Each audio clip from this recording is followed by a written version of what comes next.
एक आगामी काळात येणारी जाहिरात असं आपण याला म्हणूया, कारण की 9 एप्रिल 2026ला शासनाने एका नवीन आकृतीबंधाला मान्यता दिलेली आहे.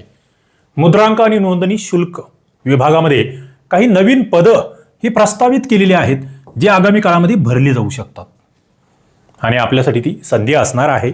या ठिकाणी जर बघितलं तुम्ही, गट अ ची पदं आहेत, गट ब राजपत्रित आहे, गट ब अराजपत्रित आहे, गट क आहे आणि गट ड आहेत.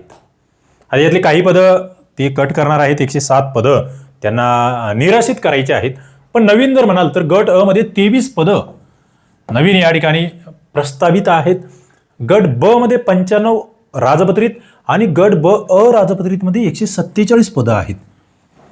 त्याच्यानंतर गट क बघा, 667 गट क मध्ये कोणते पदं आहे आता ते मी तुम्हाला सांगतो पुढे. गट ड ची 33 पदं या ठिकाणी, म्हणजे एकूण 965, म्हणजे 1000 पदं जवळपास ही नवीन प्रस्तावित आहे. यातले सगळे नाही भरले जाणार, पण एक 500-600 पदं तुमची भरती निघू शकते आगामी काळात. आता बघा या ठिकाणी कोणती पदं आहेत, वेतन श्रेणी काय असणार आहे, पगार काय असणार आहे या पदांचा.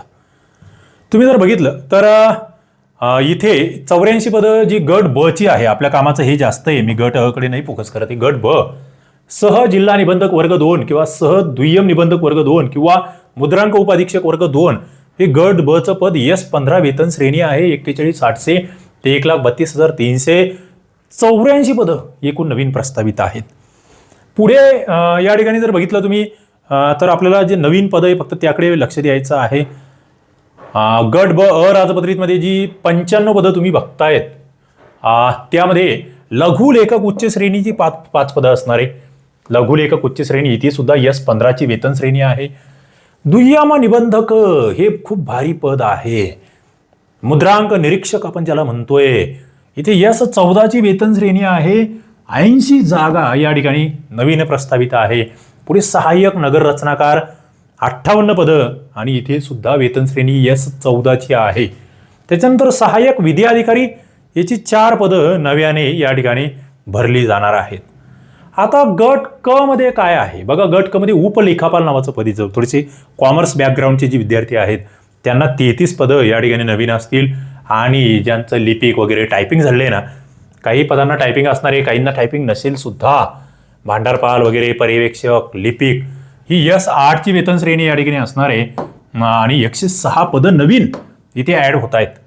पुढे कनिष्ठ लिपिक जिथे की टायपिंग लागेलच तुम्हाला, 524 पदं. क्लर्कवाल्यांची मजा आहे, म्हणजे ज्यांचं टायपिंग झालंय ना त्यांना खूप मोठी संधी असणार आहे. कनिष्ठ आरेखकचं सुद्धा इथे 2 पदांचं नवीन प्रस्ताव आहे.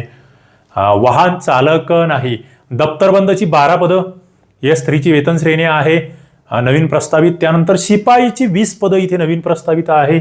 पहारेकरीचं पद आहे. हे गट 4 ची पदं या ठिकाणी आपण बघतोय.